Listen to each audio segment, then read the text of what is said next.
Hello, Ridge Kids. I'm Victor. And I'm Amanda. And we're your Ridge Kids directors. Enjoy your video.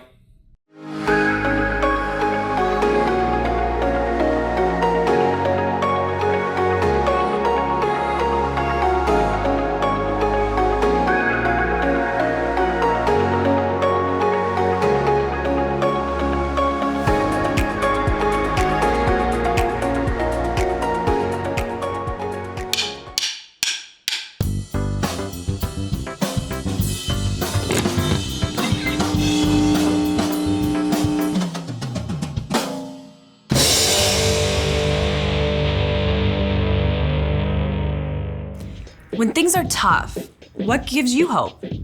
Maybe it's spotting brand new baby leaves growing on the bare trees? Or a card in the mail from your grandma? Maybe snuggling your puppy gives you hope? Or a high five from a friend? Sometimes an awesome new song can help you find hope. When you keep your eyes open, you can see how hope shows up in so many different ways. But they all share something. See, these moments of hope remind us of the way the world is supposed to be. When people turned away from God, the world was broken. But God didn't leave us alone. God sent Jesus to live with us, to give up his life for us, and to return to life. Because of Jesus, death and brokenness did not get the final say. When we follow Jesus, we are restored to relationship with God. Because Jesus is alive, hope is alive. We can know that in the end, God will make everything right. As we live out the hope that something good can come from something bad, others can see God at work. And that's why hope is an amazing way to worship God with your life. Because worship is about more than just singing loud. It's all about living loud.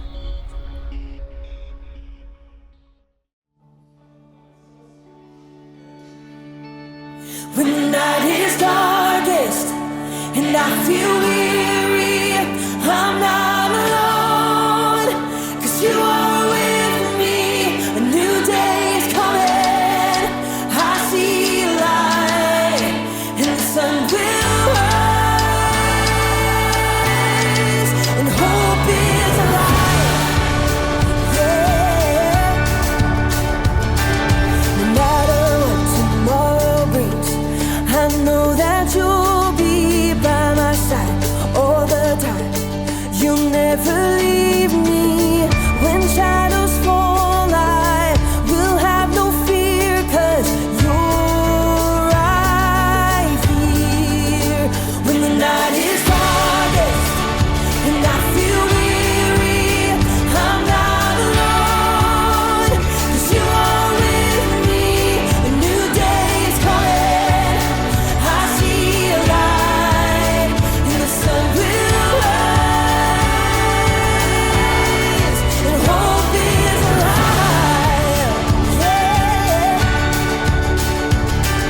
No matter what tomorrow brings, I know that you'll be by my side all the time. You'll never leave me. When shadows fall, I will have no fear, 'cause you're right here. When the night is darkest and I feel weary, I'm not alone, 'cause you are with me. A new day is coming, I see light, and the sun will rise, and hope is alive.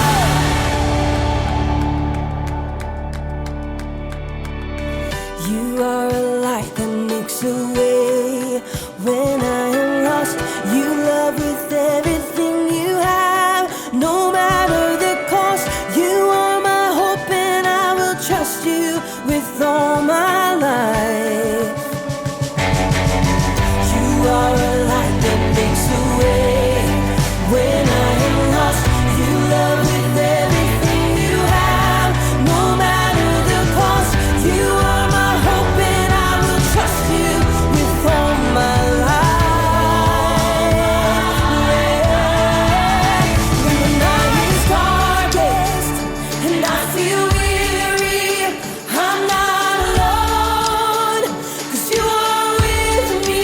A new day is coming. I see a light.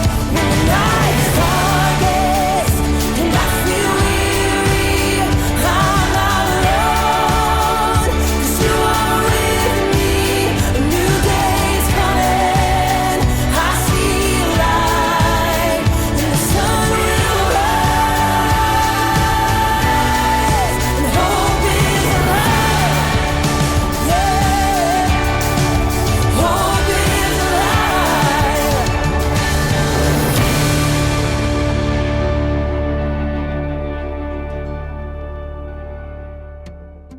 Got it? Yeah, I got it. Careful. Hey, welcome to Story Lab. This week, we're taking a look at the hardest and best story of all time. One with an amazing ending.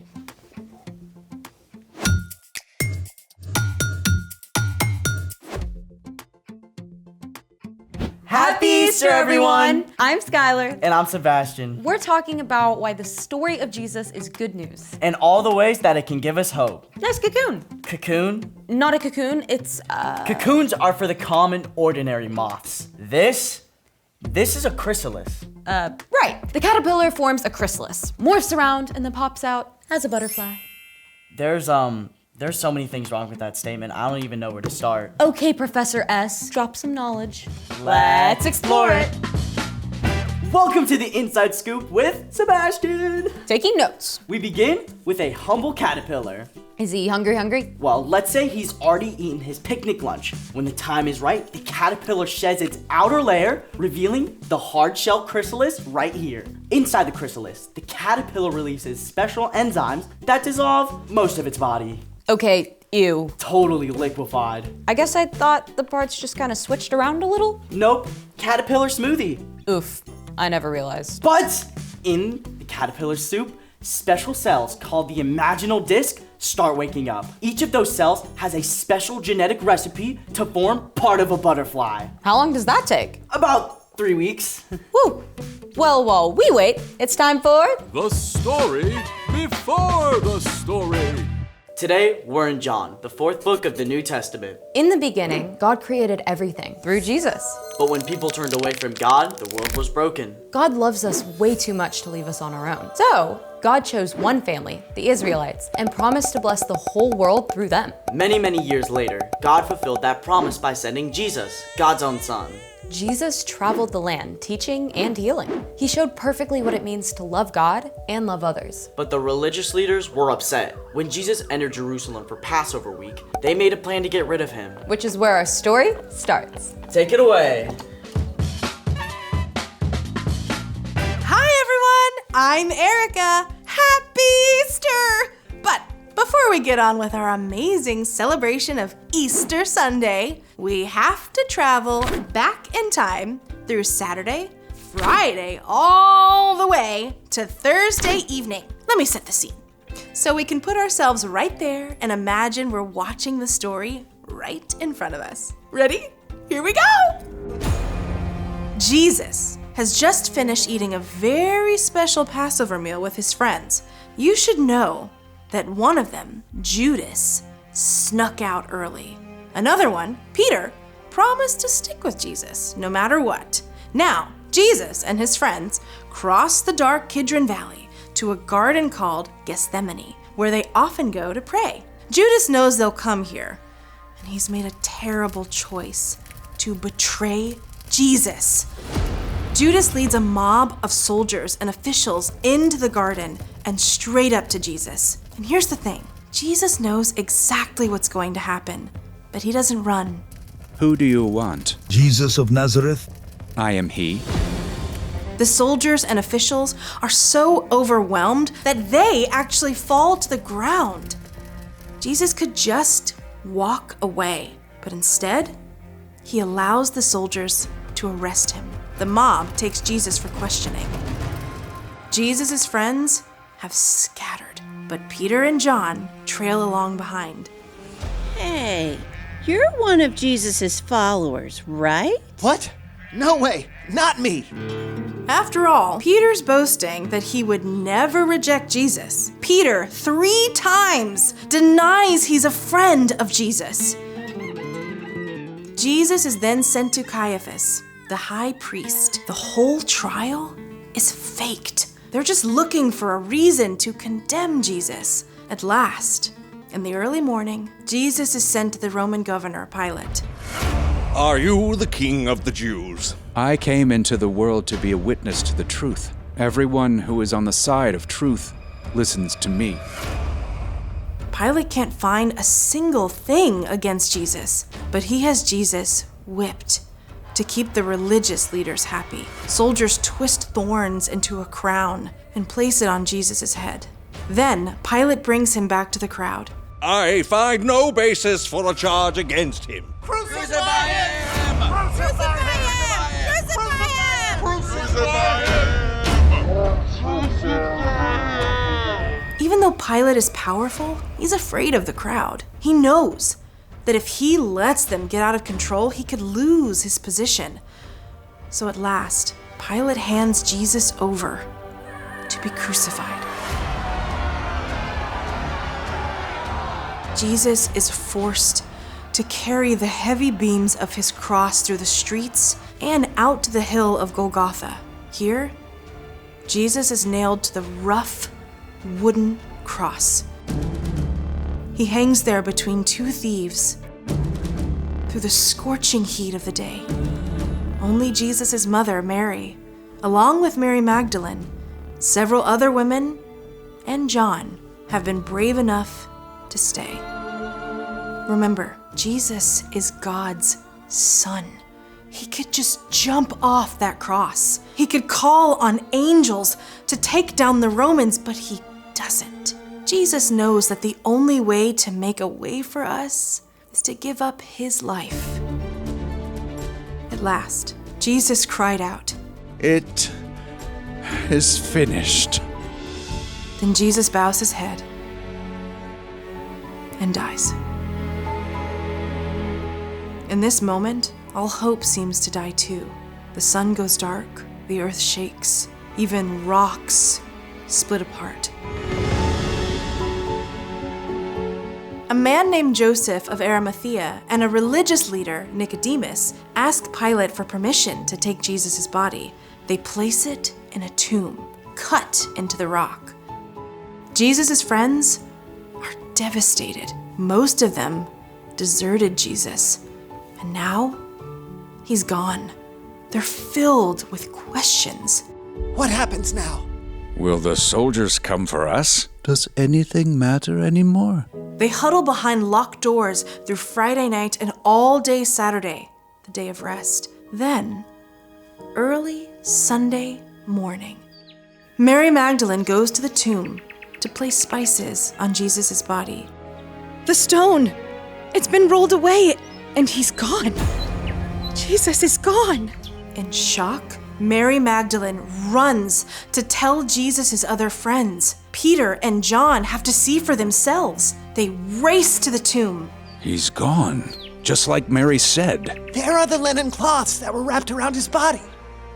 Peter and John leave, confused. But Mary Magdalene has followed behind them. She stays at the tomb, tears streaming down her face. But when she looks in the tomb once again, she spies two brilliant angels.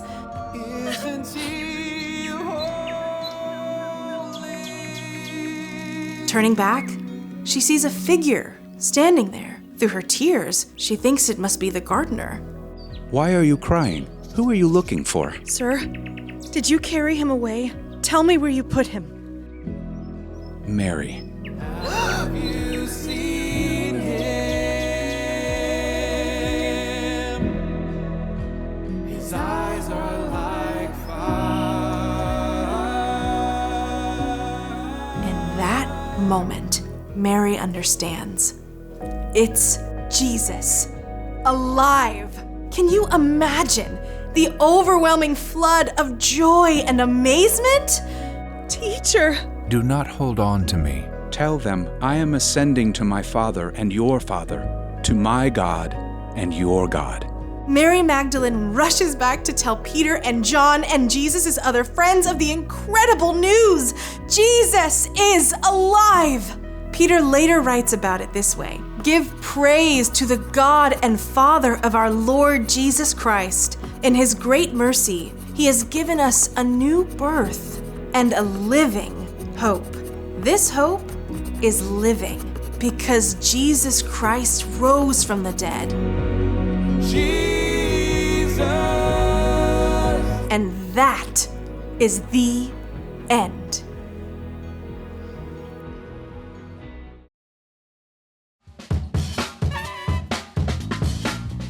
We're so used to saying that Jesus is alive, but sometimes we forget how mind-blowing that is. It's literally the best news ever. That's right. Jesus' return to life changes everything. So, what's our part in the story? Think about it this way. Have you ever gotten an invitation to a party that you were super excited about? Yeah, like a pool party. Yeah, you know it's gonna be awesome. Easter is an invitation too. An invitation to follow Jesus and be part of this incredible story that God is telling. Without Jesus, we were separated from God. But Jesus took the consequences of our sin, our wrong choices, when he gave us his life. But Jesus didn't stay dead. Nope. When Jesus returned to life, he defeated death. Now death doesn't have to be the end of the story. When we choose to turn away from the wrong things we've done and follow Jesus, we get to live with God forever. So even though Easter starts in a really dark place, It doesn't stay there. You're right. Easter is all about hope. hope is believing that something good can come out of something bad. Because Jesus is alive. You can have hope no matter what you face. Following Jesus doesn't mean that hard things in your life will just go away, but it does mean that Jesus will be right there with you every step of the way. I feel like celebrating right now. He is risen. He is risen indeed. See you next time. Bye. So here's the thing.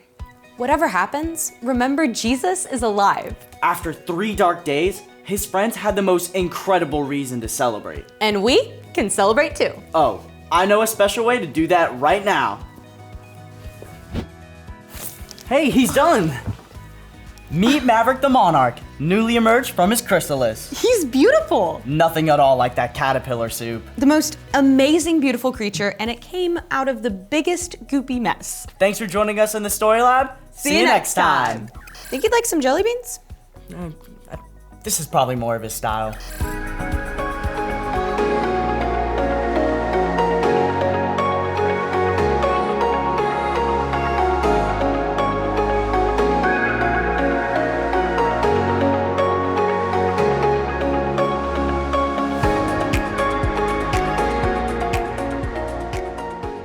Hey Ridge Kids, we hope you enjoyed the video this week. And if you did, hit that like button and subscribe. The Ridge Kids videos come out on a weekly basis. So we'll see you next week. Bye!